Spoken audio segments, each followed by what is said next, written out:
Today, right now, you have more power at your fingertips than entire generations that came before you.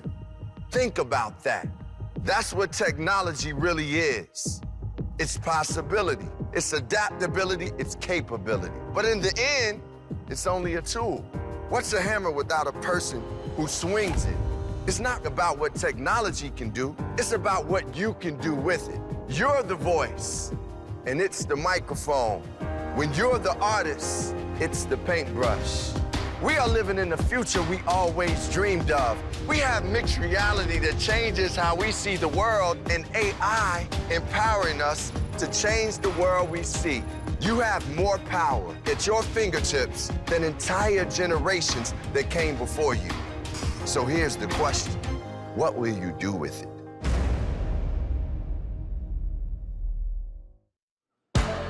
Please welcome Scott Guthrie.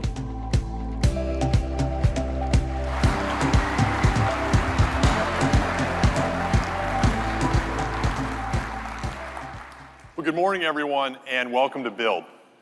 Satya just talked about the intelligent edge and the intelligent cloud, and some of the incredible opportunities we now have as developers, and the amazing impact we can have on people's lives. I'm now going to go deeper into the platform and tools we're delivering with Microsoft Azure, and how you can take advantage of them to build truly amazing solutions. Now, one of the defining aspects of cloud computing is the ability to innovate and release new technology faster and at greater scale than ever before.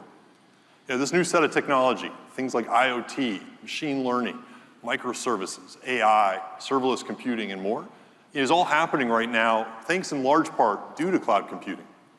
And this is an incredibly exciting time to be a developer, and the opportunities to really explore new approaches and technology have never been greater. But I also recognize, all this stuff is cool, but it can also be more than a little overwhelming. I hear that concern a lot with a lot of my conversations with developers around the world. The expectation to know all of these new technologies, to be up to date with them all the time, can sometimes leave you feeling like you're falling behind. And the expectations that your companies have on you to quickly deliver breakthrough experiences with all this new technology has never been higher. In a lot of cases now, the technology that we're talking about today is really being bet on to deliver radically new digital experiences that completely transform your organization's business model.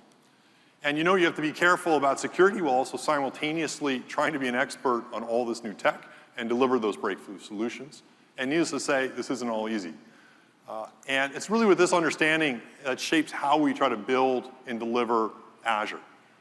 Every day my team comes to work to make Azure a powerful enterprise-grade cloud service. And the more important work that we do is, in terms of building Azure, is really trying to focus it to guide it around your success. Having lots of great technology and lots of features is necessary, but not sufficient. It's really about how successful you can be using this technology in the cloud that ultimately matters. And to deliver on that, we focus Azure innovation really on your needs by making cutting-edge technology approachable to all developers and doing the heavy lifting to ensure that Azure uniquely meets enterprise scenarios. This means having an end-to-end experience across our cloud services, our management tools, and development tools that provides an incredibly productive cloud experience. One that's hybrid and enables you to build solutions that run consistently within both our public cloud data centers as well as your own. It means having a cloud that enables you to use AI and data to infuse intelligence into all your solutions. And it means having a cloud that you can trust. Trust is a core value of Azure, and we lead the industry on our work around security, compliance, privacy, and responsibility. And the focus we've had on delivering on innovation, trust, and results is leading to tremendous adoption of Azure right now. And you heard Satya talk about a whole bunch of the great customers using it today. Startups, governments, and over 90% of the Fortune 500 companies in the world are now running their businesses on Azure. These are just a handful of some of the logos of customers running on Azure today. Let's watch a video of a few of them talking about how they're using Azure to drive their success.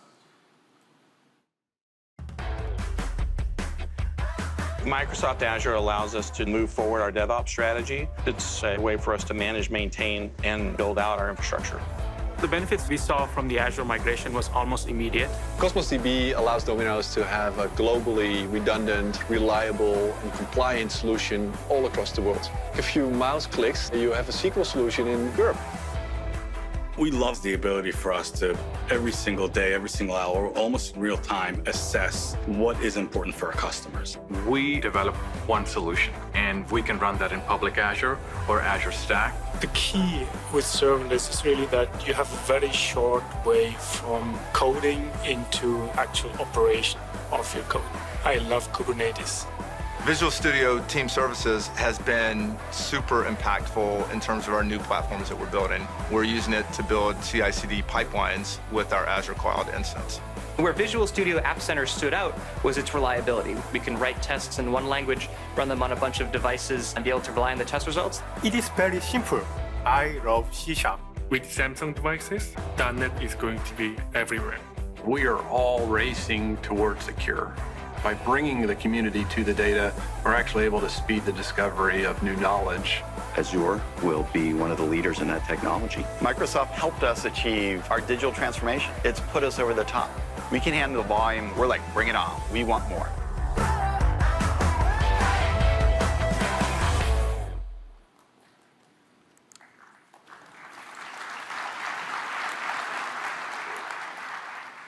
So Azure's a broad platform. You can use Azure for infrastructure and just take advantage of it for things like compute, storage, and virtual machines.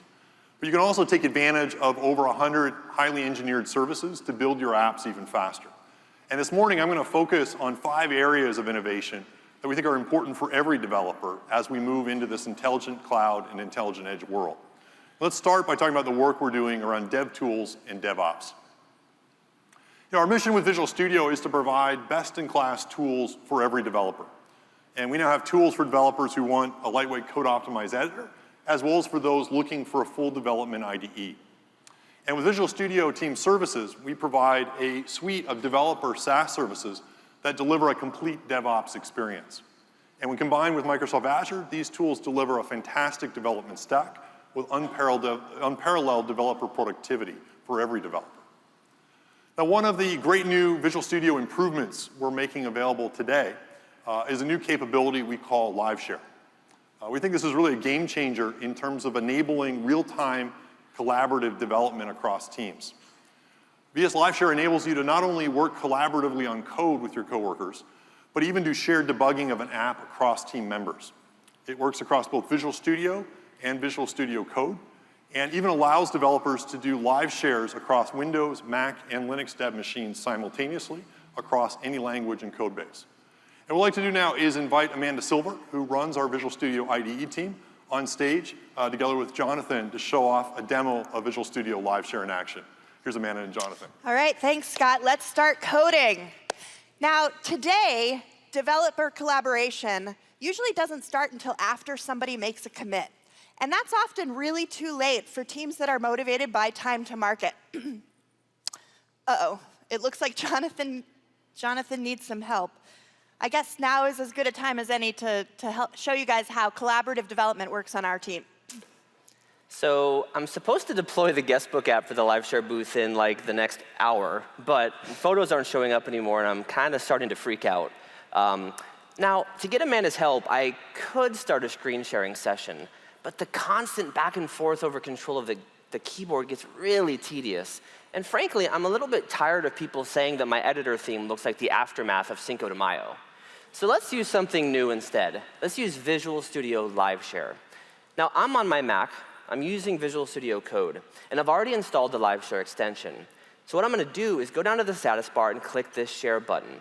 What that's going to generate for me is a link that I can give to Amanda to get her help in my context right here. So if we switch back over to Teams, you can see from our thread that Amanda's already pretty used to me bugging her for help, kind of like right now. So let's paste this link in and then see what it looks like from her machine to join my session. All right, so all I have to do is go ahead and click on this link, and it'll automatically launch the preferred developer environment that I use, which is Visual Studio. Now notice, I'm on Windows, he's on Mac. I'm on Visual Studio, he's in VS Code. He likes techno party theme colors, and I like a little bit more classic themes.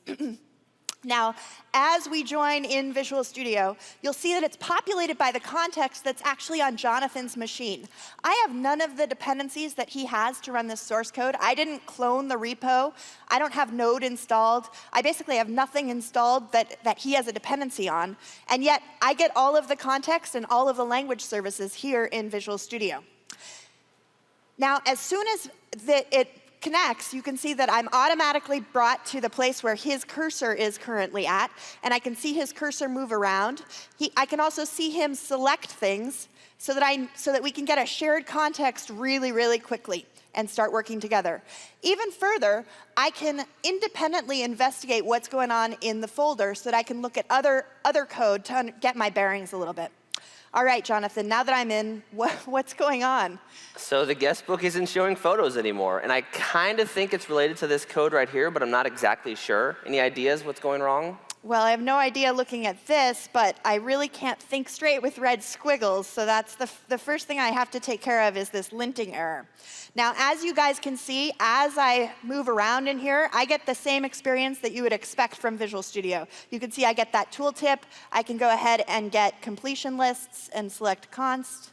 All right. So, and as I move my cursor off, you can see that background compilation kicks in, and I have the confidence that that fix worked. But that still is not enough for me to know what's going on from a debug perspective. So I can go ahead and inspect other things here, look at a peak definition of this value, and yep, this method is definitely, I think, what's going on. So I'm just going to go and promote that to the doc well. Now, as you can see, at this point, Amanda and I are actually in entirely separate files, which is cool and not something you could achieve with screen sharing. But if at any point I want to refocus with what she's doing, I can choose to follow her cursor. What's great about this is it allows us to work independently or together, depending on what the situation demands.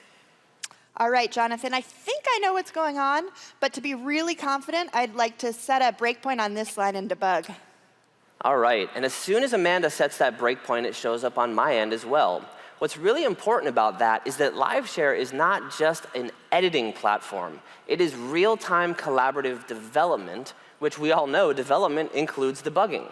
So because we're in the context of a LiveShare session, if I go and press this play button, it's going to launch that app, share it with Amanda, and hit the breakpoint that she just set. All right. It's pretty cool. Now, as soon as Visual Studio detects that he's at a breakpoint, I get moved into a debug session as well. And you can see that I get all of the capabilities that I would expect in a Visual Studio debug session. I can look at the call stack. I can look at locals and expand to understand what this is.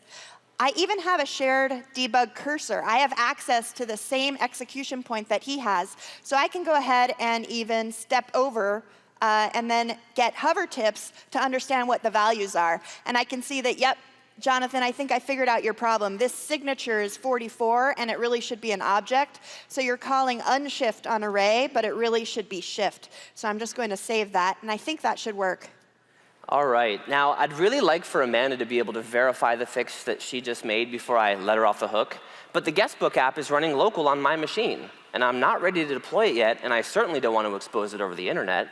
But because LiveShare provides us with a secure connection between my and Amanda's machine, I can actually share the web app that is running on localhost with her so that she could see it as if it was running on her machine. All right, so all I have to do is go ahead to our share session up here and look at shared servers. And you can see that I get access to his local host. I can go ahead and launch that in the browser. And I can see the app straight away, even though it's localhost hosted on his machine. Looks like we fixed the issue. All right, I'm feeling a lot better. Thank you, thank you, thank you.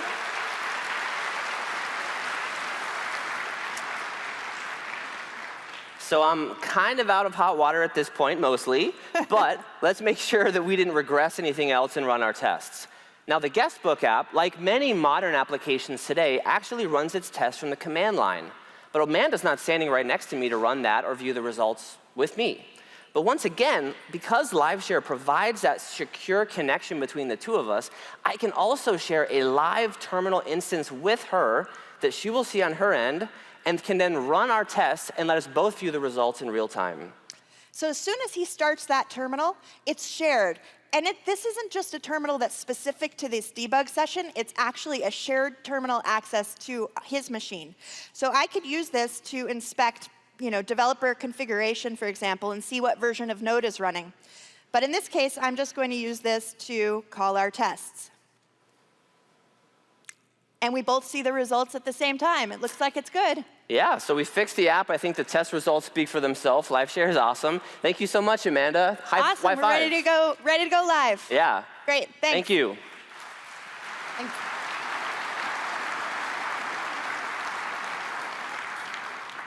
And I'm excited to share that Visual Studio Live Share is now available for you to start using today. So you can start downloading it. Please wait till the end of the keynote, but you're welcome to start using it. And I'm also really happy to announce that we're making it free for all Visual Studio and Visual Studio Code developers on every platform.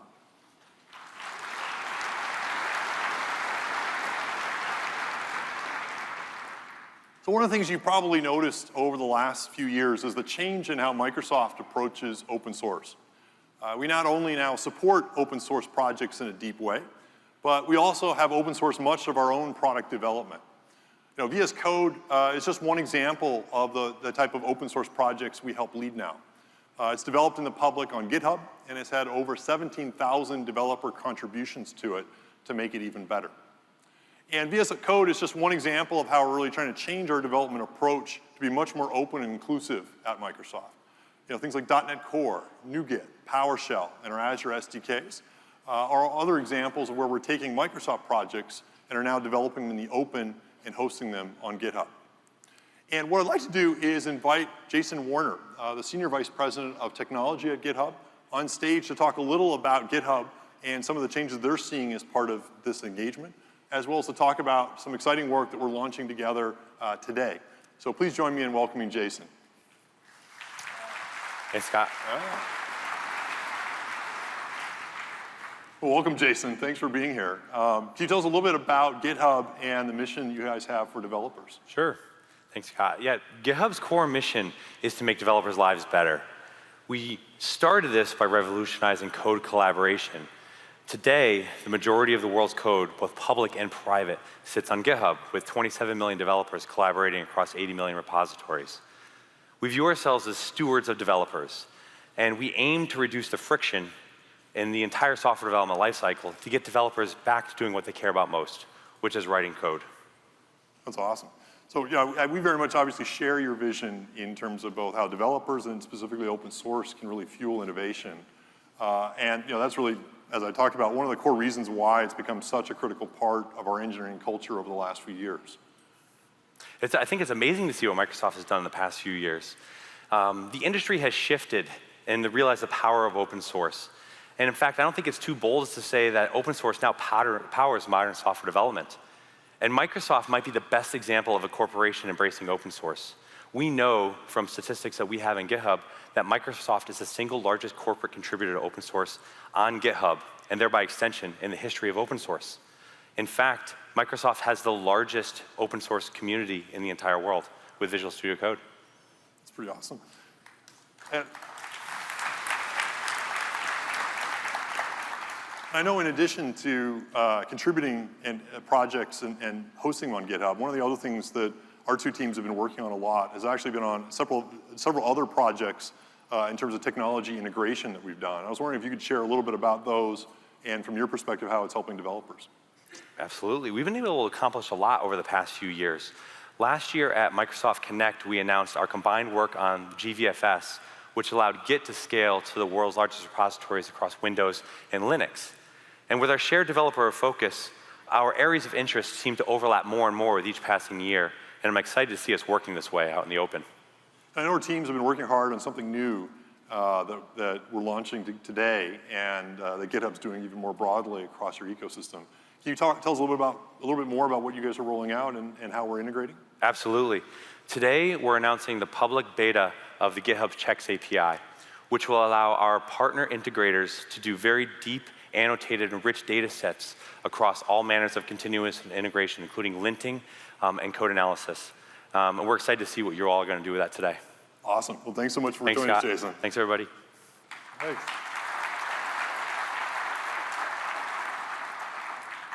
Well, as Jason just mentioned, one of the things that we're excited to announce today is some of the deeper integration that we're doing between GitHub and our overall set of Azure and Visual Studio DevOps capability.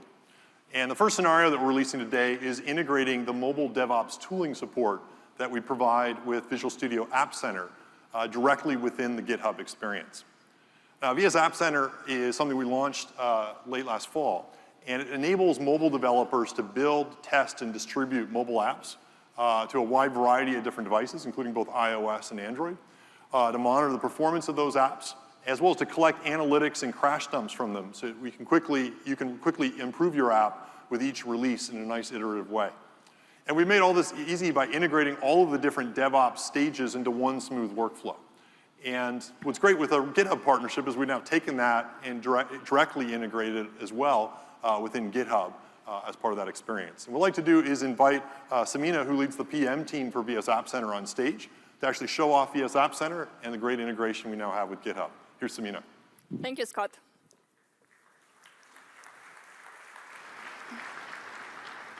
I am so excited to show you today how with App Center and GitHub, we take developer productivity to a whole new level. From pushing code to the repository to shipping the app to the App Store in under 3 minutes. Ready? Here in GitHub is the repository for the Smart Hotel demo app. This is an iOS app written in Swift, but the same steps work for apps written in Xamarin, React Native, or Android. The dev team has been working on a new feature, and they opened a pull request. And here in the pull request, GitHub automatically detects that no continuous integration has been set up and takes me to the GitHub marketplace for available GitHub apps. I am looking for a mobile CI solution, and App Center is right here. To start building my repository in App Center, I need to install the GitHub app. App Center has a really great free tier, so I will go ahead and install it. I am now completing my free purchase. And finally, I am giving App Center access to my repositories. Now I am in App Center. And when I select the Smart Hotel repository, everything gets automatically detected. No need to enter anything manually, so I can simply continue. App Center does the magic and detects all the build settings. So now we are ready to kick off a build. Behind the scenes, Azure provisions a virtual machine with the latest tools, pulls the repository, starts a build, and when the build is completed, securely deletes the VM. With Azure, you can get from your repository to setting up continuous integration in under 3 minutes. And back to the demo app, the build is already running. Now, this build will take 1 or 2 minutes to complete. But once the build is completed, App Center will report the status back to GitHub.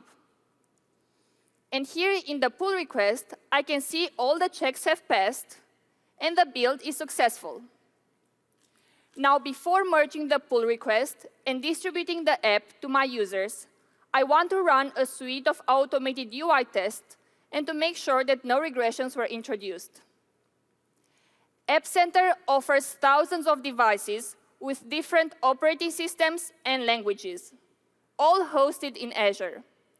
And here we can see how the test cases look for the iOS version run on real iPhones. But remember, App Center also supports apps written in Xamarin, React Native, and Java. So I ran the test for the Android version of the Smart Hotel app on over 100 Android devices. And all you see here are real physical devices hosted in the Azure cloud. Now, if we look closer, some of the tests are failing. And looks like on this device, the app did not transition to the home screen. So later, the team can troubleshoot the issues, look at the test logs, and fix the issues. We have now seen how the app is continuously building on every change. UI tests are validating the user flows. So now we are ready to publish the app to the App Store to our end users. In the past, we might have done this manually, over and over again. But now we can use the same continuous delivery process and do it automatically with App Center and GitHub. So I will configure the master branch that for every successful build, it will automatically distribute it to the App Store. All I have to do is enable distribution to production right here. And with this, every new pull request merged to the master branch will trigger a new build in App Center. UI tests will be running, and once everything looks green, the new release will be uploaded to the App Store. Continuous delivery for your mobile apps has never been easier. Together, App Center and GitHub make app developers more productive. Get started today. We know you are going to love it. Thank you.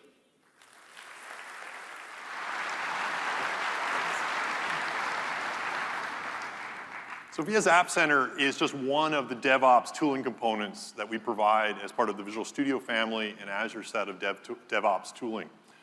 With our Visual Studio Team Services family of tools, we're making it easier to adopt a DevOps-based model and set your team up for success, regardless of the application type that you're working on. VSTS is fully integrated into Azure and includes everything that you need and works with every language and runtime environment that you already use. And what I'd like to do now is invite Donovan Brown, who leads our DevOps advocate team, on stage to show how easy it is to get started using DevOps in Azure, using Visual Studio Team Services. Here's Donovan. Thanks, Scott. Good morning, everyone. Let's try that again. Good morning, everyone. Good morning. Perfect. You know what time it is. It's time to rub a little DevOps on it and make it better. When we combine the power of Visual Studio Team Services in Azure, magic happens. We get to witness this magic every day as Visual Studio Team Services deploys itself into Azure. This gives our teams a unique perspective on how to apply DevOps best practices when deploying into the cloud. Let me show you how they do it. This is an actual dashboard of one of the teams that bring you VSTS every single day. It's customized to show how many days are left in the sprint and what work is currently assigned to them. We can also view this work on a Kanban board. This is a real-time status report. To update your status, you simply drag and drop. But this happens to be where our team actually works, so I probably shouldn't be moving any of these tiles around. Our team uses Git. And when you use Git, sometimes the branches get out of control. You don't even remember why you created some of those branches, but not when you use our Kanban board. Here, you're able to create a branch right from the board, and this branch is now associated to this work. Every single pull request, every single commit, every single build, and every single release is automatically associated to this work. So now you know exactly why you created the item, and you get end-to-end traceability for free. Once we get our pull request made, it's time for us to go ahead and collaborate over it. In a pull request, this is a way for you to review your code and have conversations with your teams to make sure that the code is quality. If you see that piece of code that gives you that warm and fuzzy feeling, you can actually share it with your teams right here in your pull request.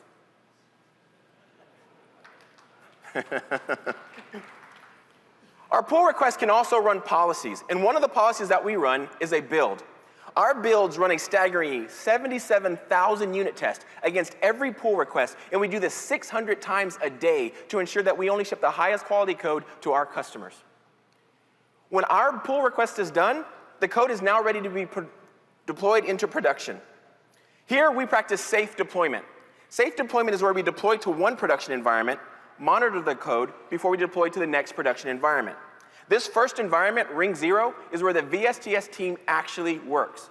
We dog food everything that we give to our customers, because if it's not good enough for us, it's definitely not good enough for you. We monitor our telemetry and application insights. We run queries against our bugs, and if we find any, we stop our release. This used to be a manual process, but now I can use release gates. Release gates allow me to have release management automatically run queries against my bugs, automatically watch my telemetry and application insights. And if it finds any issues, release management will automatically stop our release and protect our customers. We have automated safe deployment. Now, I know what you're dying to ask me right now. Donovan, how do we get started? Well, I'm glad that you asked. Could you get started in the Azure portal? We have a new feature called Devops Projects that allow us to bring the power of Visual Studio Team Services right inside of the Azure portal. You get started like you would any other resource. You go to Create, and there is Devops Projects. Gone are the days of you having to manually deploy code or FTP. You don't even have to right-click inside of your IDE. And as Damian Brady likes to say, friends don't let friends right-click publish. And now they never have to. And if you look at this page here, you instantly see that this is not your daddy's Microsoft. This is a Microsoft that understands Go and Ruby, PHP, and Python. Let's have some fun, and let's do a Java application. I get to choose my favorite framework, which happens to be Spring. Now, this is where the fun begins. I want to reassure you, if you're not ready for containers, don't let anyone pressure you into them. We can run your app the way that it is today inside of App Service. But if you are ready for containers, so are we. We're able to stand up an entire Kubernetes cluster for you and run your app inside of there. Let's have some fun with Kubernetes. At this point, you have to wire up your VSTS account. I see some of you getting anxious, thinking, but Donovan, we don't have a VSTS account. Shh. We can create one for you right here on the portal. But if you happen to have your own, let's go ahead and choose one that I already have for myself. So we'll choose this one. I need to give the product a name. And now I click on Done. Now I just sit back and relax while Visual Studio and Team Services work together to build us an entire CI/CD pipeline for our Java application. When this is done, I'm going to have a portal just like this one.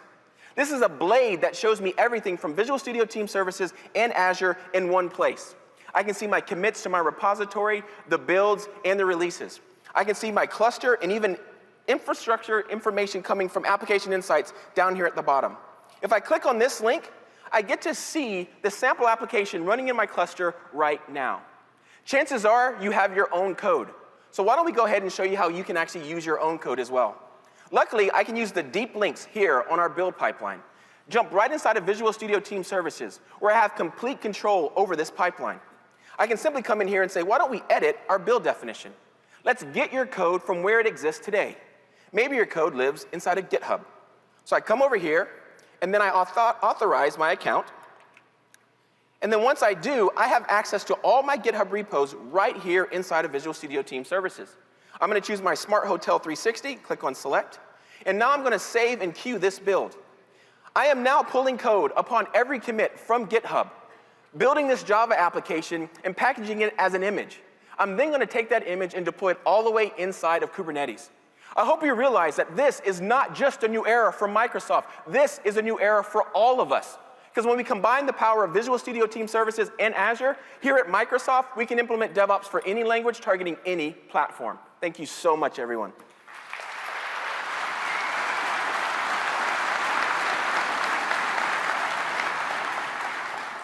So as Donovan just showed us in that demo, it's now easier than ever to set up a DevOps model using Azure. Using the new DevOps project support, you can set up CI/CD with a full application monitoring set up for .NET, for Java, for Node, for Python, and PHP with literally just a few clicks, or you can drive it in an automated way from the command line. And with today's updates, you can now easily do that both for web-based applications as well as container-based Kubernetes clusters using our new Azure Kubernetes service, or AKS as we call it for short. It supports Git-based source control repositories in both Visual Studio Team Services as well as GitHub, and you can get started with it now for free. So now that we've covered some of the developer tooling improvements that we're shipping this week, let's now jump into discussing some of the Azure platform improvements that we're delivering as well. One of the things that makes Azure really powerful is the coherent set of highly engineered services that enable you to build, deploy, and scale your applications even faster. For example, our Azure Web App Service provides an incredibly optimized way to run web applications as well as expose web APIs. Our Azure Serverless Functions service makes it incredibly easy to host serverless apps and code that can scale from just handling, say, 1 request per second up to literally millions of requests per second simultaneously.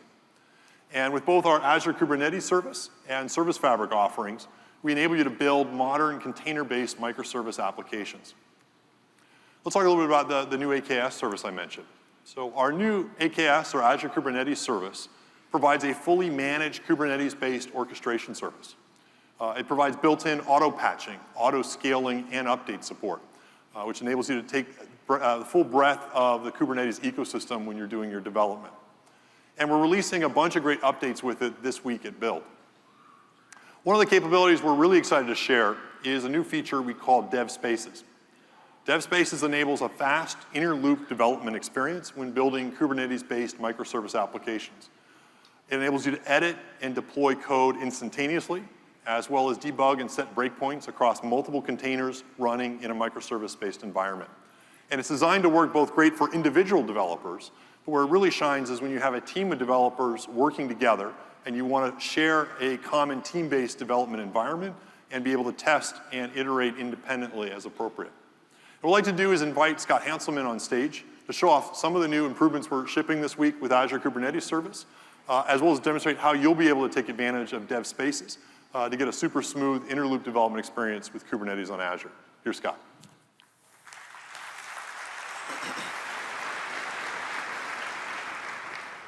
Hey, friends.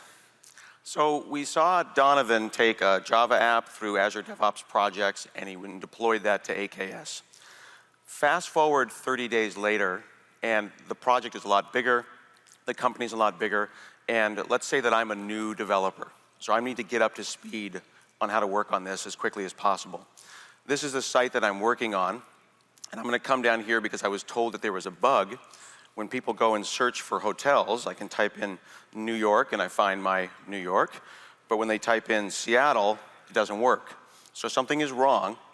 However, this application has a lot going on. I'm going to switch over to Visual Studio. That's where I live as a Visual Studio developer. And this is where I feel most comfortable, and I see that there's 8 different projects here. There's 8 different projects here, and there's maybe dozens and dozens elsewhere. And I'm told by Brady, who set up the AKS environment, that each one of these projects within Visual Studio maps directly to a microservice that's running in a container inside of AKS.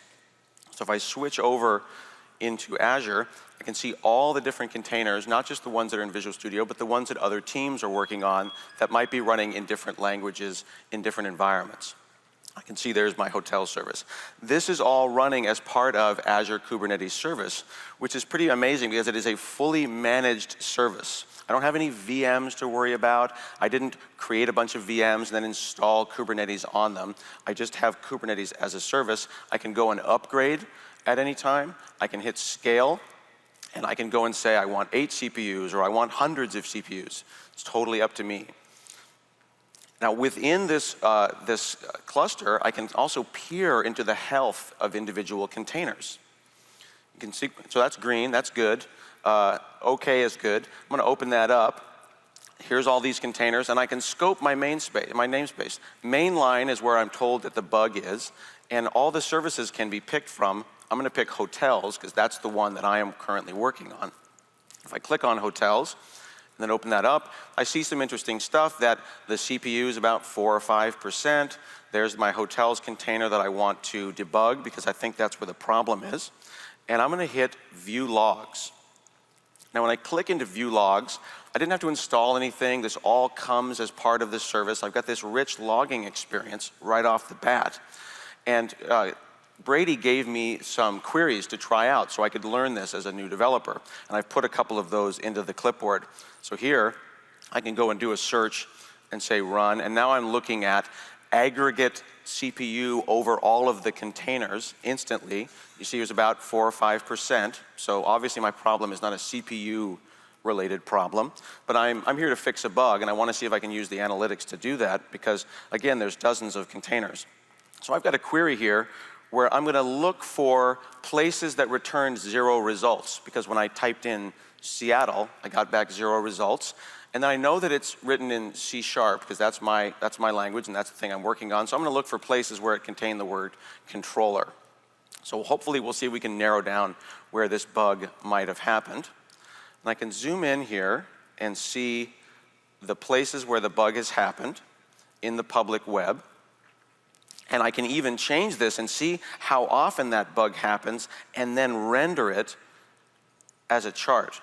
Again, all of this built into the service and lets me do some amazing stuff. So I can see that clearly Brady checked into production at 5 and then just went home. So that's when the bugs started. So he won't be working here much longer, which is good for me as a new developer because I'm moving up in the company. So I know that it's in the cities controller because I saw that in my logs. I'm going to switch over into Visual Studio.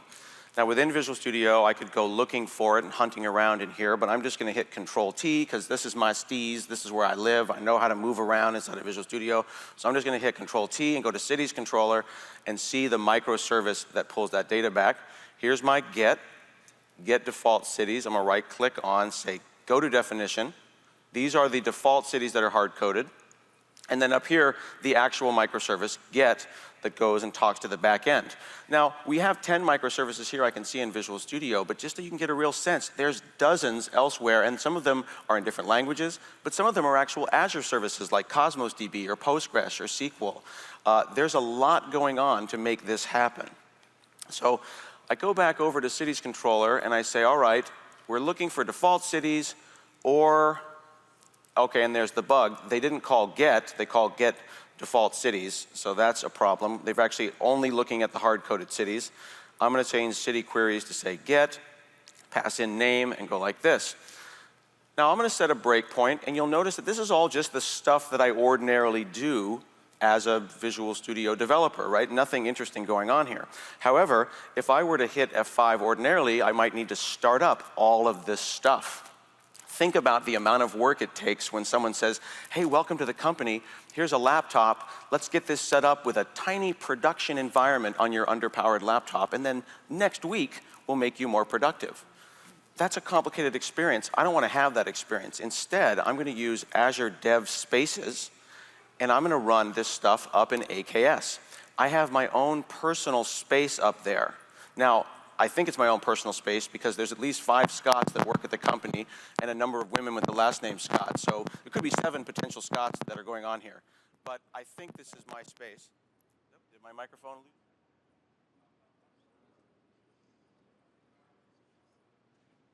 Hi, friend. Hi. Test, test. Hey. How y'all doing?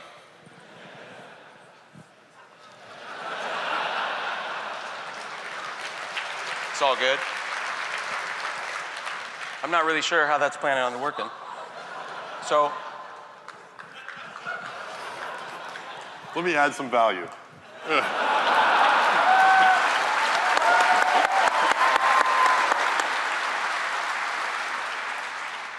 I'm Scott, I'm new here. Okay, good. So I've got my own space here within Azure Dev Spaces, and this is really significant. I want to point this out. Notice how hotels is boldface. That's the microservice that I want to debug. That's not the website. It's a microservice as part of the website that then talks to other microservices, like the profile, like the backend database. When I hit F5 and go and debug this, it's going to do a lot for me. I want to point out that I don't have Kubernetes installed. I don't have any virtual machines here. This is not running here. It's running in Azure Dev Spaces. And this is my own private space. I'm just running that one hotels. Now, we've seen demos before when you hit F5 and then a miracle happens, but I really want you to feel this in your chest. We are not hitting F5 on the website. I just want to debug that one microservice. I'm going to compile all of this into containers, put it into Azure Container Registry, drop it into Kubernetes, and then when we hit the URL, we'll take a look at the URL, and you notice that it says Scott. That's my space, but I'm not affecting anyone else in my team because I want to make sure that I get an environment that feels like production but isn't. I type in Seattle, and now we're going to hit a breakpoint, and I can hover over it, and I get the great experience in Visual Studio as if I were local, but I have my own private space with dozens of microservices all working together, and I just pressed F5.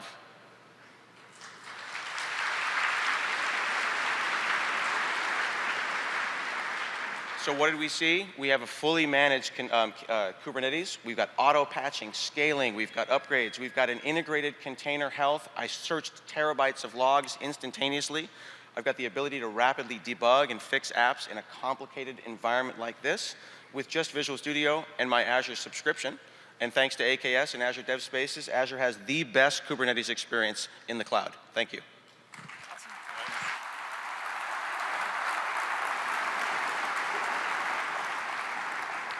Scott and I have been joking for years that we got to do some kind of pair demo in a keynote, and I guess we just finally did it, so that's awesome. So, as you look to modernize your applications and adopt a microservice-based architecture, one of the things you're also going to want to take advantage of is serverless-based computing. A serverless-based approach allows you to execute code in an event-driven way, which can help guide you to build applications that can scale better. But serverless computing can also help you save money by enabling you to avoid having to pay for server resources that you might not be fully using. And Azure enables you to really build a serverless-based solution that can respond to literally millions of events per second. Our Azure Function service enables you to execute on-demand serverless code written in a wide variety of different languages, including C#, JavaScript, Python, and Java. And our Azure Logic App service enables you to execute on-demand serverless workflows. These workflows can use more than 100 built-in data and app connectors that we provide out of the box, enabling you to integrate your workflows with data and actions that are in Office 365 or Dynamics 365, Salesforce, SAP, Adobe, Twitter, and more, and securely process and route data across long-running processes. These workflows can also then invoke Azure Function apps, giving you a really robust way that you can integrate both code as well as declarative workflows together. Now, one of the new capabilities of Azure that you heard us talk a lot more about this week at Build is our Azure Event Grid service. Event Grid provides a routing service that makes it easy to route events from a wide variety of different event sources and connect them to event handlers to process them. Event Grid guarantees reliable event delivery, and will automatically queue, for example, messages for later delivery if your event listener is not available. And it can scale to support millions of events per second. And enables you to build really robust event-driven architectures that enable you to eliminate polling and the associated costs of latency within your applications. And it runs both in the cloud with Azure, but you can also, it's included as part of our Azure Iot Edge, as well as Azure Stack offerings. Now you can set up event grid routes programmatically using code. One of the cool things we're also doing starting this week is making it incredibly easy to set up events using the Azure portal as well. For example, this is a screenshot of a storage account in the Azure portal, so our standard Azure Blob storage service. And you'll notice now that we expose an events link on Azure resources directly inside the portal. And if you don't have any events registered when you click that link, we actually provide sort of some nice helpful UI that enables you to easily create and run serverless functions or logic apps that will execute when a particular event occurs. For example, here is a sample tutorial that's built in now. We make it super easy to create and wire up a serverless logic app workflow that can execute, for example, every time a video file is uploaded into my Azure storage account. Here's what the logic app workflow looks like. You can see you kind of compose this workflow graphically using our designer. And notice how the built-in workflow is taking the uploaded file and then in turn calling an Azure cognitive service that we call our video indexer service that'll automatically transcribe the speech in the video into a text file into that storage account. And the great thing is I didn't have to write any code. I didn't have to spin up any VMs or other services. Instead, it all executed serverlessly using my declarative logic app workflow. And this is just one of literally hundreds of new event grid and serverless scenarios that we're making super easy to accomplish this week.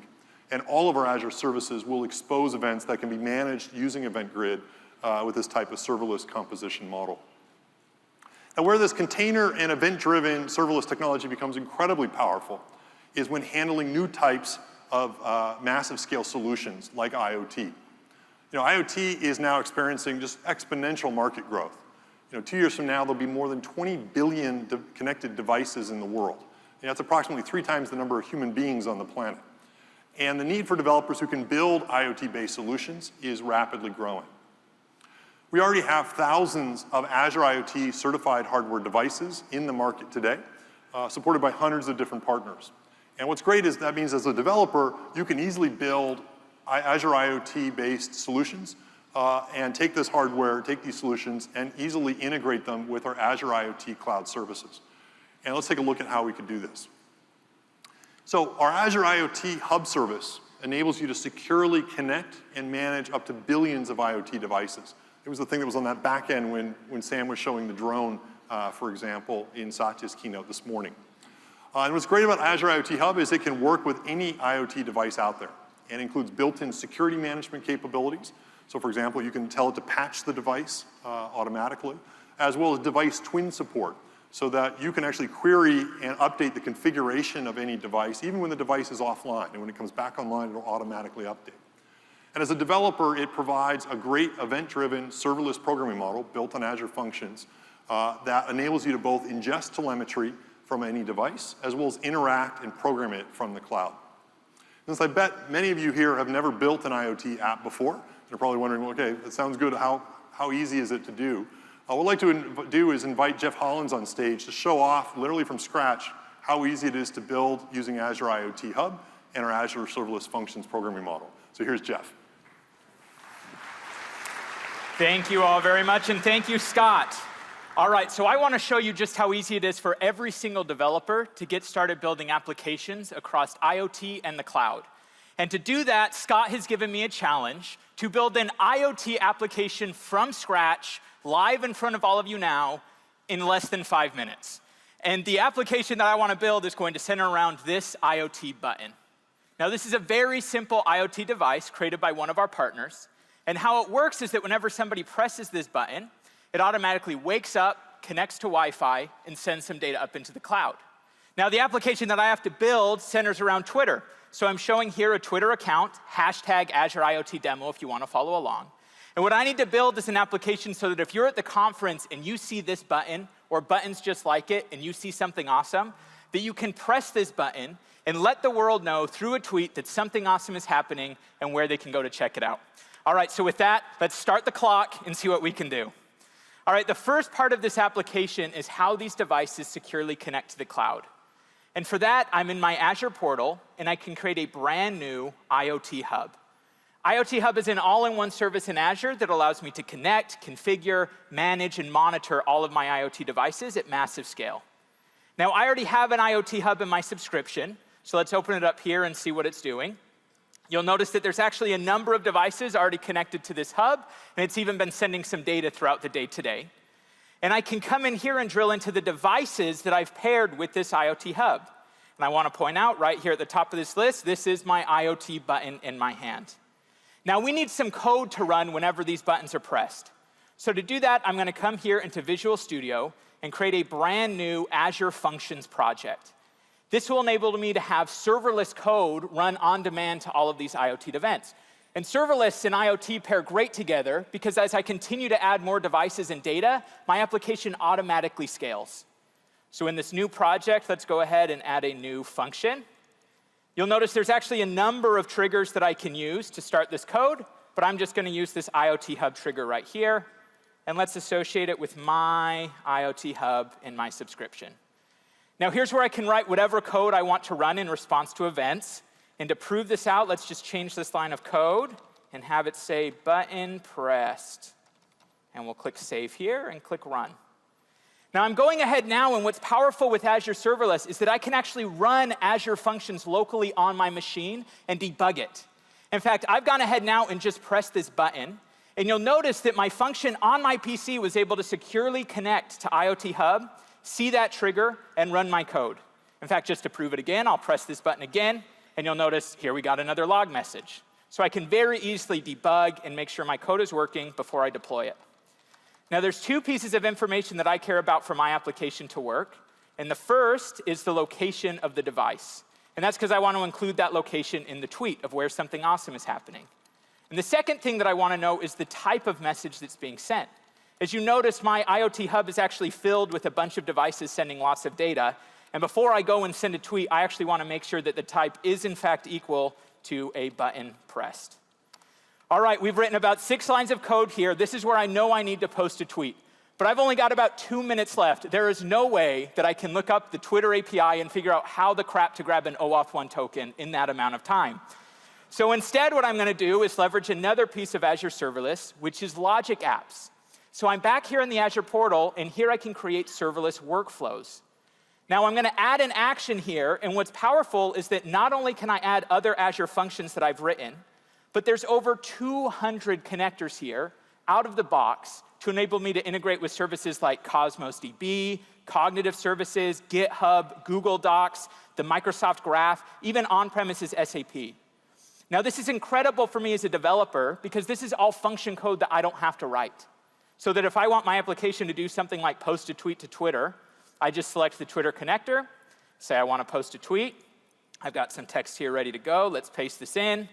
And we'll even pass in the location of that device. All right, so that's all we need for the workflow. The last thing I need to do here is wire it up to my Azure Function. So let's grab this URL here and write one last line of code. And if you think it's hard to write code when someone's looking over your shoulder, imagine doing it in front of thousands of people. That's OK. Make sure to make this awaitable. I'm going to add this. Click Save, Run, Time. All right, we've got time to spare. Let's test this out now. I'm back here at Twitter. I'm going to go ahead now and press this button. That Azure function has kicked off and triggered. It sent the location data to that Twitter connector. And when I click refresh here, you will see here now is a tweet sent to the world, letting them know that something awesome just happened here at Build. Thank you so much. Now, what's great here is this even includes a sample on GitHub so that if you go check out this tweet, you can build the same solution in a few minutes later today.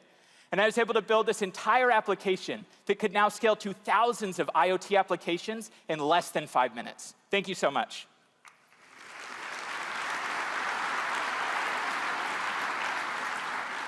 One of the things that Jeff mentioned, if you go to our booth, we're actually giving out thousands of these internet-connected buttons. And so it's super easy to build this exact same app yourself, and you can become an IoT developer. So, Jeff showed you how easy it is to connect, a simple Wi-Fi connected button to Azure, and how easy it was to basically write code in the cloud that interacted with it. And this is great for many, many different scenarios where you really only need to run the logic in the cloud. But as Satya talked about this morning, the trend that we're seeing is where we're also increasingly moving to one where you also want to be able to run logic on the edge as well and interact both with the device and the environment in even richer ways and be able to do it locally while still retaining cloud connection. Azure Iot Edge runs on both Windows and Linux devices and provides a really easy way to build and deliver application functionality on the edge. It supports a container-based programming model that you can use to both develop and deploy apps on the edge, and supports running serverless-based Azure functions directly on the device. In fact, we've taken the Azure Functions programming model, and it's just part of Azure Iot Edge, as well as Event Grid. And this enables you to use the same container and serverless skills and technologies that we just talked about running in the cloud to be able to run on the edge device as well. And you can basically deploy and run both code as well as your own AI models using our Azure Cognitive Services, or by building and training your own model, which we'll talk about in a few minutes, on the edge as well, and run it in the context of an Azure Iot Edge device. And this gives you both an incredibly powerful and a very elegant way to build IoT solutions. What I'd like to do now is hand it back over to Jeff to show off how you can take this first IoT scenario that we just demoed and now extend it to build and deploy custom code and AI models using Azure Iot Edge. Thanks, Scott. All right, so let's extend that application we just started. And what if instead of requiring somebody to press a button when they see something awesome, what if the device itself actually knew that there were awesome things around it and automatically sent a tweet? Now, to do that, I want to talk about Azure Iot Edge. So I'm back here in my Azure portal, and this is my IoT hub. This is the same hub we were just using for my button. But I want to call out here that there's a section here for my Iot Edge devices. Now, these are devices that actually run pieces of the Azure cloud directly on the device itself. And these aren't fancy devices that you have to special order. These are devices that you're likely already using today. In fact, two that I want to call out here is my Windows PC that I'm developing on right here, and this Raspberry Pi that's next to me, which is actually running Linux. Now, both of these are edge devices, and both of them have cameras. So I want to leverage those cameras to be observing the environment and figuring out if there's awesome things around. So let's check out the solution and what it looks like. Now, this inside of Visual Studio Code is my IoT Edge solution that I can completely build and manage here. A few things I want to call out. This same solution and same code is running both on my Windows PC and on this Raspberry Pi running Linux, and it's made up entirely of containers. Now, this is great because it means as I'm building these, I get the benefits that containers bring, like portability and consistency, regardless of the form factor that it's running on. Now, this solution is just 3 simple parts. The first one is this startup container. I'm just going to start it up on the device, grab the camera feed, and push that feed to a machine learning model. Now, the second piece here, this is that machine learning model that needs to identify, are there awesome things around or not? But what's exciting here is just how easy it was for me to build this. In fact, to build this model, I leveraged the Azure Custom Vision service. This is one of the cognitive services that enables developers to upload samples of images with tags. And after you train the model, you can actually upload new images that it has never seen before, and it will be able to predict for you what this image should be classified like. So let me show you the project that I've built for this demo. You might be able to see here from the text. Here's my custom vision portal, and I want to build my own Scott or Not app, because chances are if Scott is somewhere at build, there's something awesome happening. So here's the sample images I've uploaded. It's a wall of awesomeness. Some of these images are tagged with Scott, and some of them are tagged not. And I can go ahead and tag these and then click this train button right up here. But I don't want to have to be sending the feed from all of my devices constantly up into the cloud to identify if it's Scott or not. And what's great here is that after training the model, I can actually click this export button and export this model to run on any device, even locally on the IoT Edge. So I've gone ahead now, I've trained this model. Let's choose that we do want to run this as a Docker container. Say I want this to be Linux, click download, save, done. This is the exact container that I have now imported into this solution, running now on these devices, looking at that camera feed and identifying, is this Scott or not? Now that's generating a lot of data, and in order to deal with that data, I have my third piece, which is an Azure Function, running on a container on the device.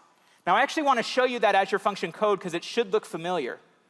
This is the code here, and this is the exact same code that I wrote for my button a few minutes ago. The only difference is that this is running on the device locally, and you'll notice instead of looking if it's a button press or not, I'm actually detecting if it's Scott or not. Now, I built this whole application. I've deployed it and works on my Windows PC. So now let's talk about this Raspberry Pi that I also want to run it on. So if you're not familiar, this is a Raspberry Pi right here. It's a computer the size of a credit card.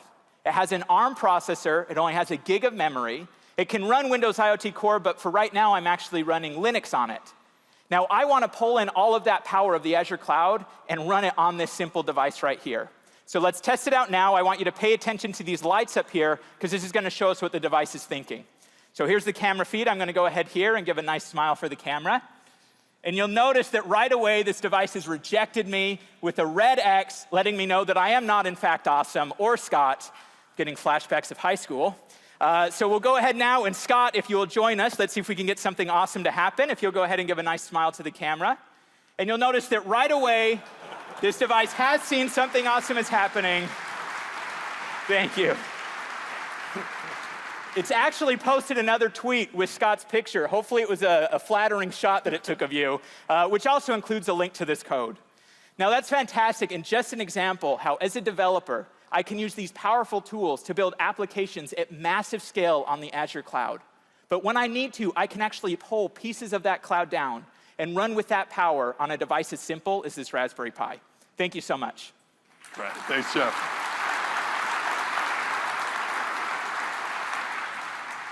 So everything you've seen in all of these IoT demos is now available for you to use starting today. And you can build incredibly powerful IoT solutions using Azure and really take advantage of this intelligent cloud, intelligent edge world.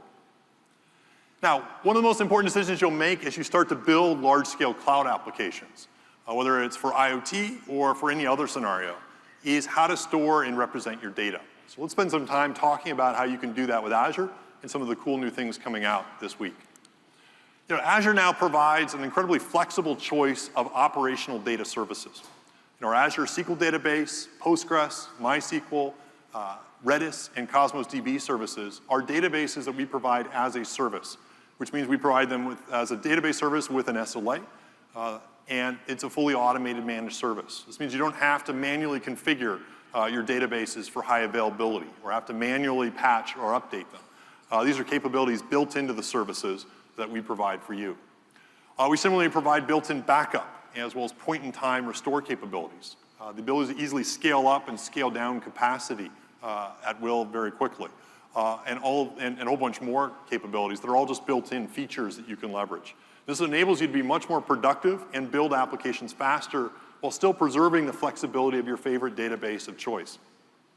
At last year's Build conference, we released Azure Cosmos DB, which is the world's first globally distributed multi-model NoSQL database service that delivers horizontal scale-out with guaranteed single-digit millisecond latency. We've seen incredible adoption of Cosmos DB over the last year, and it is today one of our fastest growing services across all of Azure. And the reason for this incredible adoption is because it really enables you to build amazing cloud solutions. With Cosmos DB, you have a horizontally scalable database that puts data everywhere your users are. Cosmos DB enables you to automatically replicate data across all Azure regions around the world, giving your users lightning-fast performance regardless of wherever they're accessing your application. Cosmos DB allows you to scale your storage and performance throughput across one or multiple Azure regions with zero application downtime. You can start with just, say, gigabytes of data and then scale up to manage petabytes of it. You can start by processing just, say, 100 operations per second, but then scale to tens of millions of operations per second around the world. And best of all, with Cosmos DB, you pay only for the storage and performance throughput that you provision.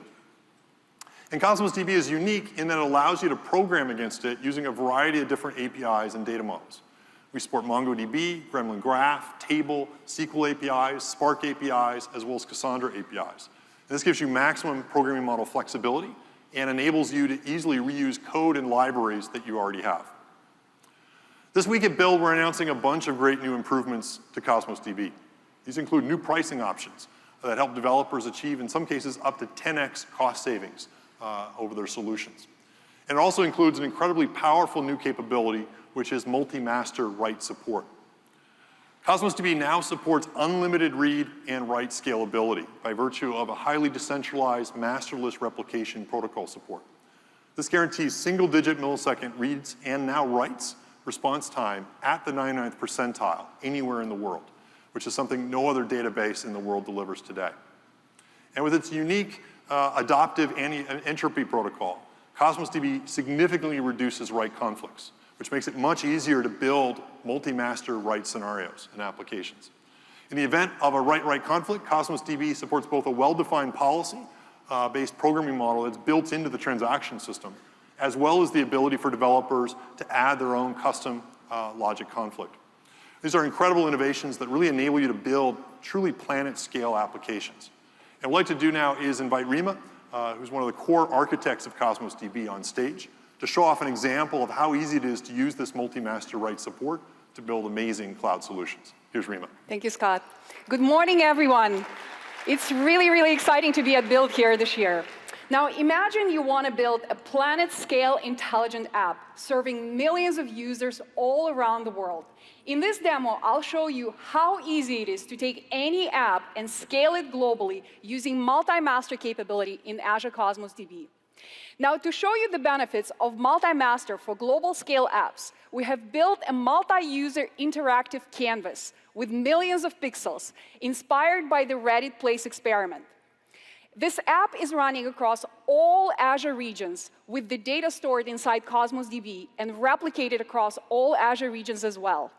The app needs to deliver instant writes and instant reads to millions of users worldwide. In this demo, I'll show you two canvases, one pointing to replica in West US, and another one is pointing to replica in Japan West. Users in those regions can draw and view each other's drawings in near real time all over the world. Now let's see this in action. So I will go to the canvas in West US and pick a color. And while I'm drawing, Ben is going to be drawing in Japan West. And I can say Cosmos DB, and as you can see, we can see each other's drawings in near real time. I can even draw maybe a tic-tac-toe game and play it with Ben. So Every single update from every single user gets written to the nearest region and becomes available all around the world in near real time. This canvas is stored inside Cosmos DB. So let's take a look at how this data gets stored inside Cosmos DB. I can come to the portal, click on the Data Explorer, and view this data, all of the pixels, the locations of the pixels, and the colors that get chosen by the users. Now, we're very excited that right after this keynote, we're going to open up this application to all of the users worldwide, so all of you could participate in this globally distributed drawing experiment powered by the multi-master capabilities in Azure Cosmos DB. Now, remember, this is not just a regular app. This is a globally distributed application. Building such apps is really, really challenging. Azure Cosmos DB, as a natively built in the cloud service, was carefully engineered with multi-tenancy and global distribution from the ground up. With its turnkey global distribution capability, I can come to the world map, I can pick the regions where I want my data to be, click the Save button, and that's it. The data gets seamlessly replicated and becomes available for querying locally in those regions. And as I'm adding and removing those regions, my application does not need to be paused or redeployed. It continues to be highly available, thanks to the multi-homing capability that Cosmos DB provides. Now, the key thing that I want you all to remember is that independent of the data scale, whether you're working with a petabyte or hundreds of petabytes of data, independent of the data model or the data distribution, or potential failures that may occur when you're running at such a massive scale, Cosmos DB continues to provide you with a single system image for all of these globally distributed resources. This is something that no other database in the world can offer you today. Now, the multi-master, and not just any multi-master, but a multi-master at true global scale. With its natively built-in multi-master capabilities in Cosmos DB, application developers get numerous benefits. Number one is you get unlimited and elastic write scalability all around the world. You can perform trillions of writes and reads every single second on a single globally distributed Cosmos database, whether it happens to be a graph or a table or a collection of documents. With the natively built-in multi-master support, you get 5 nines write availability all around the world, in addition to the 5 nines read availability, backed up by the industry-leading SLAs. With the natively built-in multi-master capability, you get a single-digit millisecond write latency guarantee at the 99th percentile all around the world. Now, databases that offer masterless replication can give you low latency writes, and they can give you high write availability, typically trading it off for consistency. What is truly unique about Cosmos DB multi-master replication is that it composes incredibly well with the multiple well-defined consistency models that the service offers you. So developers can make precise, intuitive, and well-defined trade-offs with respect to latency, consistency, high availability in Cosmos DB. With databases that support multi-master replication for active-active workloads, write-write conflicts are rampant. What that typically means, multiple users could be drawing to exactly the same pixel at the same time. This forces developers to add that logic to their application and participate in the multi-master replication protocol. In Cosmos DB, we wanted to remove all of that burden away from the developers. So Cosmos DB, in addition to its anti-entropy protocol that tries to reduce the number of record-level write-write conflicts down to the minimum. But in the case when the conflict occurs, developers can pick among multiple flexible conflict resolution policies. Cosmos DB supports automatic policy with the native CRDT support. You can also write your logic in the form of a stored procedure as a custom conflict resolution policy, or use last write wins. Now, in conclusion, with its highly decentralized multi-master protocol, multiple well-defined consistency model, and the capability where the developers can add and remove any number of regions in a scale-independent manner, Cosmos DB becomes a ubiquitous choice for the modern application development in the intelligent cloud, intelligent edge era. Every single app that you're building could transform the world that we're living in. And if your app happens to need a database, we sure hope it's going to be Cosmos DB. We're very excited to see what you're going to build with Cosmos DB. Thank you so much. Back to you, Scott. Thanks very much. So let's now drill into how you can take all of your data and use it together with AI to add true intelligence into your applications. Our goal with Azure is to enable every developer to easily add AI to their applications. With our Azure Cognitive Services, we enable you to easily call pre-built AI models that we expose through API services. As you heard from Satya this morning, we provide great AI models to do things like speech-to-text translation, image detection, object detection, video translation, language services, and more. And you can invoke all of these using either our REST APIs or by using our pre-built .NET, Java, Python, and Node SDKs. Now, in addition to calling these cognitive services programmatically, one of the cool new capabilities that we're making available today is native integration of cognitive services with our Azure Search service. Azure Search enables you to index any type of content and build rich search experiences from it. And with this new cognitive services support, you can now, for example, just automatically index images, videos, and PDFs, use AI to extract all that insight from it, things like face and object detection, sentiment analysis, and video transcription, and just expose it directly as part of your search experience. Now, we've worked with some great customers using our Azure Cognitive Services. One of those is the NBA, who are using it to deliver some really great experiences. And please join me in welcoming Garth Case from the NBA to talk a little bit about the work they're doing with us and what this experience enables. Here's Garth. Thanks a lot, Scott. Good to see you. All right. So I'm going to start out with a question. Show of hands. How many NBA fans do we have in the room?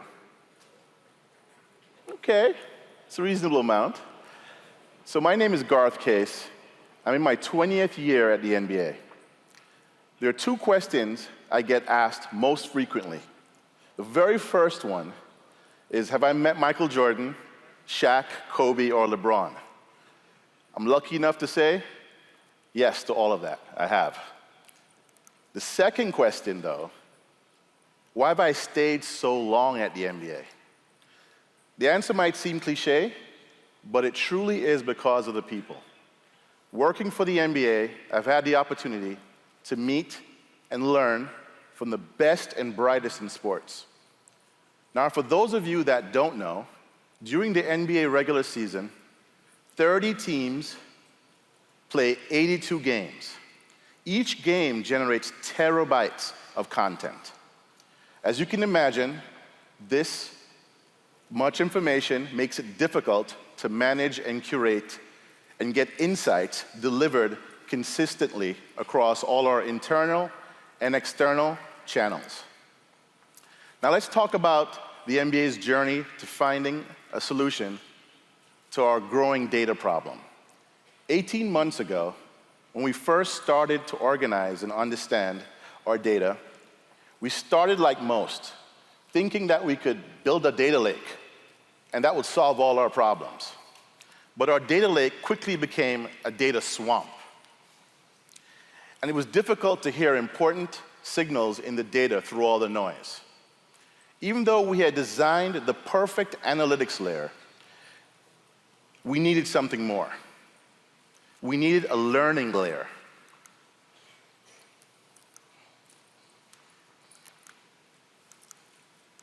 Okay. All right. Analytics layers are usually active post-ingest of data, but a learning layer could be active through all stages, from ingest all the way to archive.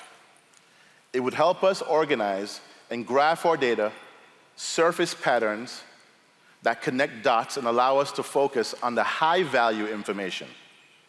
We would now be able to hear the signals loud and clear. This pivot in our journey meant that we were no longer building just a data lake. We were building a smart data platform. This revelation gave birth to many use cases and scenarios. Most of them related to data mining, process automation, and decision intelligence. As I searched for technologies that we could use to build our smart data platform, I saw a demo where Microsoft used an AI-driven approach to understand the recently released JFK files. They were able to run thousands of unstructured documents through their system and build a knowledge graph using a set of AI models and services.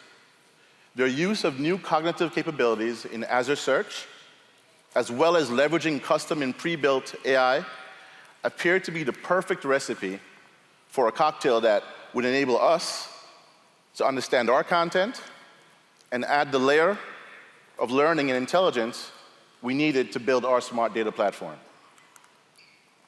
Now, as we built the platform, we also developed plenty of value-driven use cases and scenarios. One of these use cases in production today is the application called NBA Photo Sorter. The name is not terribly creative. I know that. But please feel free to tweet me if you have any suggestions. Before the photo sorter was created, the effort of tagging photos took a very, very long time. It was extremely manual, resource intensive, and sometimes inaccurate.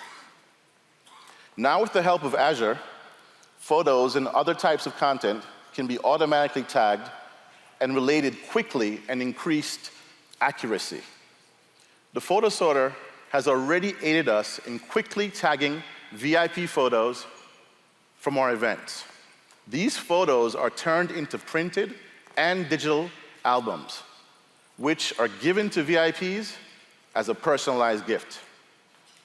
But this example is just the beginning. As we get more insight from our data, I see a future where we can not only further automate our business, but use the system to connect our channels and drive personalized, value-based engagement with our fans across the world. Together with Microsoft, we've embarked on a journey to bring AI into the world of the NBA across all types of data and content.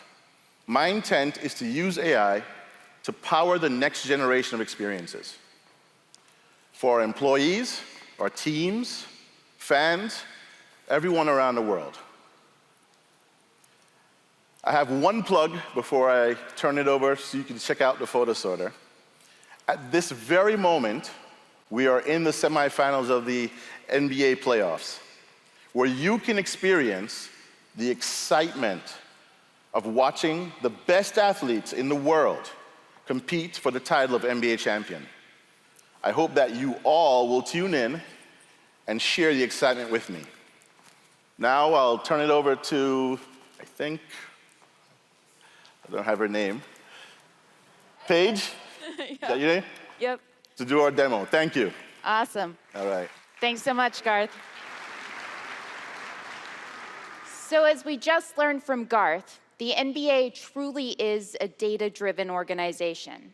And here we've ingested all of the NBA's content, so videos, images, text documents, player telemetry, into blob storage on Azure. And we've applied cognitive skills to enhance and annotate that data. So I'm from Houston, which means that the only James I care about is James Harden. But I understand a lot of folks on this coast like LeBron. So let's see what our cognitive skills can tell us about LeBron. Here, our Face API has automatically detected LeBron in this image, and it's been trained on all of the players, owners, and coaches in the NBA. So not only do we have his face, we also have lots of other additional metadata, such as emotion and age. So how does the king feel as he's about to score an epic shot in front of tens of thousands of people? Neutral. It was completely in the zone. And this guy looks like he's about to be sad in about 5 seconds. But it's not just about LeBron. How does he relate to other entities in and around the NBA? Let's take a look at the knowledge graph that Cognitive Search has automatically created for us. So this is interesting. It looks like our AI skills have detected that there's some sort of relationship between LeBron and Nike. So let's explore that a little bit further. Here, our object detection API, which has been trained on all sorts of items that you would expect to see in the NBA. So basketballs, hoops, players, shoes, and even specific brands of shoes have determined that LeBron apparently loves wearing Nikes. And so now we know a little bit more about his fashion sense. Let's try and take a look at his performance. So how is he as a defensive player? We get back a short video that our video indexer API has automatically annotated and transcribed, showing LeBron make a defensive play. So he's good at offense, he's good at defense. How is he as a player all up? That's usually done with something called game notes. These are PDF documents created after every single NBA game, and they contain a wealth of information. So player stats, scores, play-by-plays, and we could look through every single one of these PDFs to try to build this player top performers column here on the right. But since we've already extracted all of the text from the tables and the documents themselves, we're able to build a custom algorithm with Azure Machine Learning to extend cognitive search. So this all sounds kind of like magic, right? Like being able to apply cognitive skills to the data that you've already got in Azure. So how easy would it be to go about creating this solution for yourself? Let's dive into the portal and see.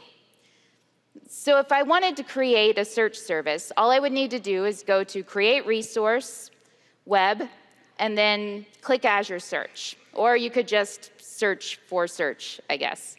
But since I've already created one, let's take a look at the NBA content search service that's powering our application. If I wanted to import data, I would connect to my data source, and I can use a variety of things. So SQL databases, SQL data warehouses, Cosmos, Azure Blob Storage. And if we take a look at our existing data source, this NBA docs content, we get pulled up the container with all of the items that we've seen before. So our videos are automatically being annotated and being transcribed. Our PDF documents are having the text extracted and the images automatically documented and described. And we can even apply cognitive skills out of the box to extract people names, locations, and languages. And as mentioned before, we can also extend this cognitive search with custom machine learning logic. Once this has all been created, we can go and look in the Search Explorer and search against all of the returned JSON. So I type in LeBron, we get back every single instance. I can even do more complex queries. So search equals LeBron and facet equals organizations, one of those things that we just clicked before, the little checkboxes. And here we get back all of the organizations that LeBron is associated with. So the Cavs, the NBA, and Nike. So these cognitive capabilities, being able to apply AI to the data that you already have stored on Azure, this capability is only available with us on Microsoft's Azure platform. And they're available for public preview starting today. So I can't wait to see what you create with this AI-first approach to cognitive understanding. Thanks so much, guys.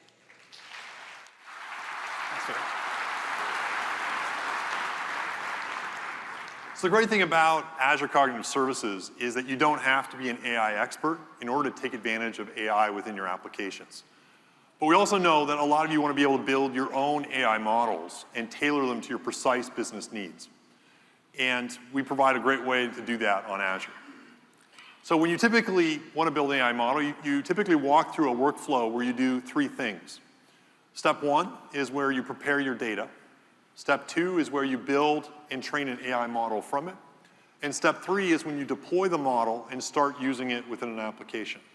Let's walk through how we're trying to streamline all of these things using Azure. I'm going to start with sort of a simple example to illustrate these three steps. And that is trying to build an AI model that can help answer the question of how much a particular car is worth. So step one of this process, again, is to prepare my data.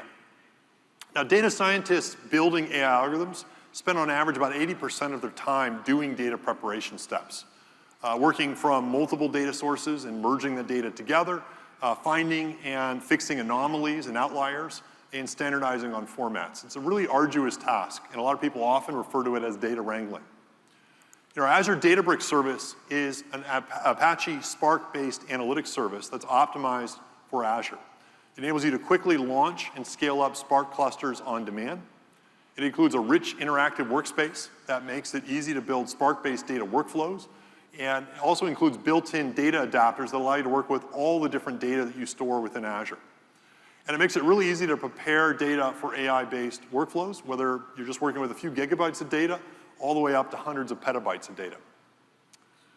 Now, once we've got our data assembled for our car model, the next step is to build and train an AI model using it.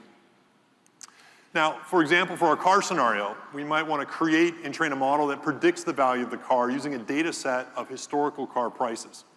And this process of building, training, and testing the model is going to be iterative as I evaluate various different attributes and hyperparameters to more accurately fit the model as part of my solution. And our Azure Machine Learning Service helps dramatically with this process. It enables you to train and evaluate models on any number of servers within Azure.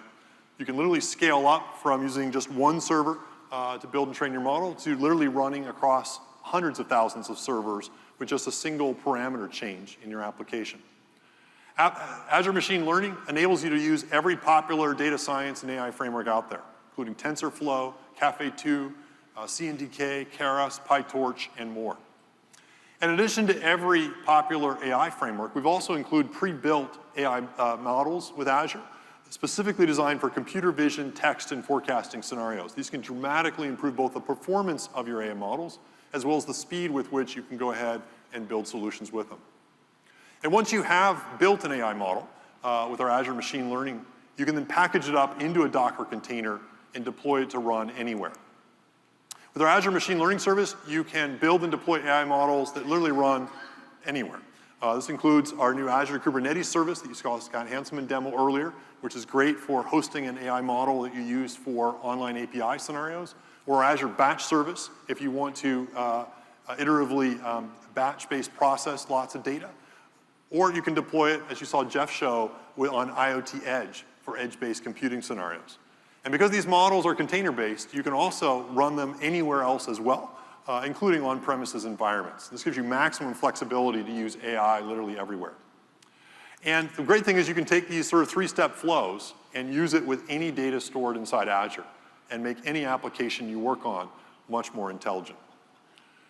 And what I'd like to do is invite Starbucks, who is another great customer of Azure, on stage to talk about how they're leveraging both our Azure data services and AI services to transform their customer experiences.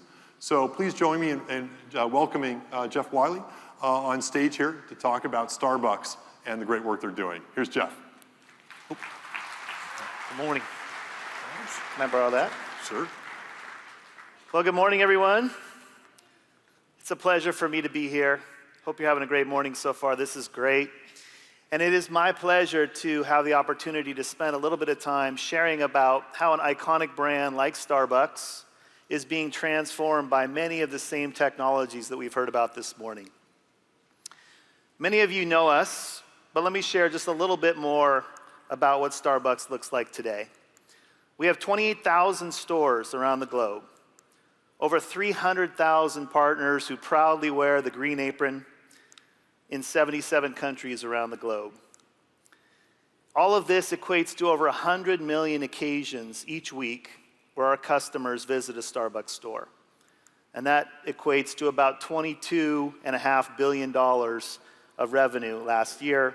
We like to say at Starbucks that we earn that $22 billion $5 at a time. So how does all that happen? Well, our company has been built over the last 40 years on three really important pillars. Number one, hire great partners who care passionately about the craft of coffee and who care about the customers that walk into our stores. Number two, build innovative and exciting handcrafted beverages and unique food offerings, such as our brand new Nitro Cold Brew. If you haven't experienced it yet, it's life-changing. I promise you will love it. And finally, stores that are welcoming and a great place to refresh and relax, which many of you have come to call the third place. But we've added a fourth pillar recently, and that is technology, because we believe that technology is the enabler at Starbucks to spread that experience everywhere. Let's take a little bit of a closer look on what that technology is doing to transform our systems. We're looking to use technologies like blockchain to track our coffee around the world from bean to cup. We're using data and modeling to share best practices with our coffee farmers around the world. We're developing systems to optimize inventory so we are delivering the right products to every store at the right time, while at the same time delivering or reducing waste. And finally, we're creating new capabilities that optimize scheduling for partners, those 300,000 partners in the stores, to make sure that they're there when they're needed.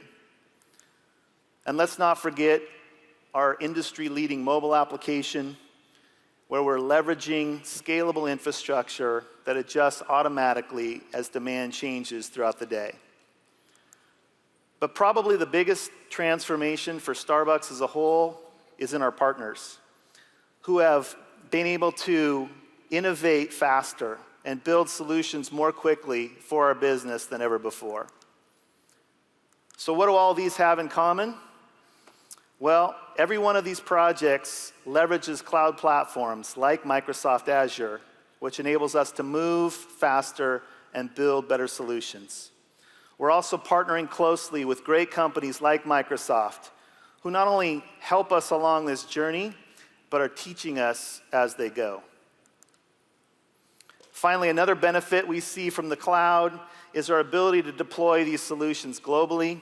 We can build it once and leverage it anywhere around the world that Azure may be.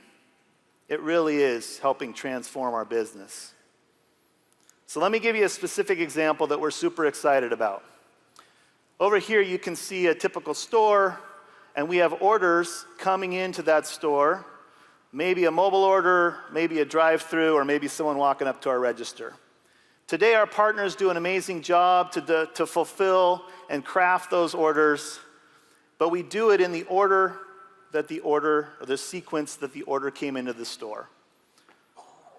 Things get made, things get picked up, and you can see we do our very best to satisfy our customers. But what if we could use big data and machine learning and AI on something as simple as creating coffee in our stores? And we could use those algorithms to help us optimize how we produce those orders. We still have the same number of orders coming in, but maybe that drive-through order is just a cup of coffee, so we're going to fulfill that first, instead of first in, first out like it is today. And once that's complete, we've now handcrafted that large order for our mobile customer, and it's there, ready, right when they need it. We're super excited about this capability because it enables our partners in the stores to focus on our customers and not spend time trying to figure out how to manage that queue. And we're leveraging things like Azure Cloud and the capabilities like Service Fabric, IoT Hub for our connected devices in the stores, and back-end data stores like Cosmos DB to enable all of this and make it happen.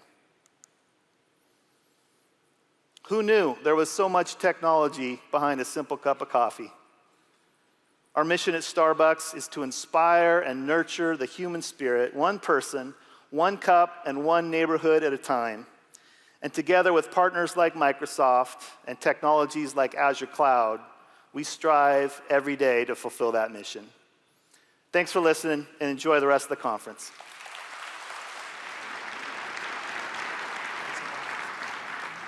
Thanks, Jeff. So you heard about how Jeff is, and Starbucks is using Azure to better improve their customer experience. Let's now walk through an example of the steps involved to build an AI model for a scenario like this. And to do that, I'd like to invite Paige back on stage to show us how. Here's Paige. Hi again. Awesome. So if you've ever worked in a restaurant, you know it's an art and a science to prepare a complex order at precisely the right moment for a customer to arrive. And what we have here is a restaurant owner's dream. Orders come in on the right, I click on them to confirm them, and they're automatically placed in the correct order on our order queue. So I'll complete Harvey's order, then Francis's, then Barbara's, and I am sure that all of them will be ready at precisely the right time as my customer arrives. So how would we go about creating this solution backed by a deep neural network? Let's dive into Azure and see. So here I am in my Azure portal using something called a Databricks notebook. And this is an interactive, collaborative programming space for data scientists and software engineers to work together. Using Databricks, you can pull in data from a variety of sources. So here we're grabbing stuff from SQL Data Warehouse, Cosmos DB, and also some static CSV files that we have hosted on blob storage. Once our data's been pulled in, we can prepare it, remove outliers, remove null values, get it into a nice rectangular data format, and then use that to build and train our model using any framework, as Scott mentioned. So if you like TensorFlow, use TensorFlow. If you like MXNet or Cognitive Toolkit, you can use those too. And then once your model's been trained, and once our hyperparameters have been tuned, you can package it up into a container and then deploy it anywhere you choose. So locally on an Iot Edge device, or even at scale on a Spark cluster in the cloud. And any developer in your organization can then call that model just as easily as they would a cognitive service. So let's take a look at what that would entail. So first, we bring in our data. And if I click Shift-Enter, automatically, we're sending a request to the Spark cluster to pull in data from our SQL Data Warehouse. I even have data streaming in live from Cosmos DB. So let's take a look at that here. Awesome. I can also pull in orders just from blob storage. So here we're grabbing a CSV file. Now that all the data's been ingested, it's time to prepare it. So we probably don't want to keep these outliers. That would probably skew the model that we're building. So if I want to remove them, I would do orders.total order amount less than, say, 200. That seems reasonable. I click Shift-Enter again, and automatically my graph changes. So that looks like a much more representative sample. Now that we've got our data in a great state, it's time to join it and prepare our model. Here we have a neural network with 2 hidden layers, and we have 200 nodes per layer. As I mentioned before, this is backed with TensorFlow, and we're using Keras as the developer-facing front end. So what we can do with Azure Machine Learning is we can train and then change minutely some of our hyperparameters, make small modifications to our model to see how that impacts our performance over time. We're aiming for high accuracy and to reduce loss as much as possible. So here you see a whole bunch of runs of our model with those minute hyperparameter changes. And lower is better. I know that's kind of counterintuitive for a performance graph, but you want to minimize your loss over time. So here it looks like that orange model is the best performing one. So that's the one that we'll package up in a Docker container and then deploy to use as the backend for our application. So we'll create a schema.json file to define inputs and outputs. We'll create a Python script to initialize and run the model, and then we'll deploy it using Azure Kubernetes service. So now that it's been created and deployed, I click Shift-Enter with some prospective restaurant orders, and we get back an output with score categories and confidence levels. So any developer in my organization can call this REST service exactly as they would a cognitive service. As you can see, on Azure, you're capable of using any machine learning framework you choose. You can pull in data from a variety of sources, and you can use Databricks notebooks as a first-party solution. And we're the only cloud service provider that offers that functionality. I can't wait to see what you build with AI on Azure. Thanks so much.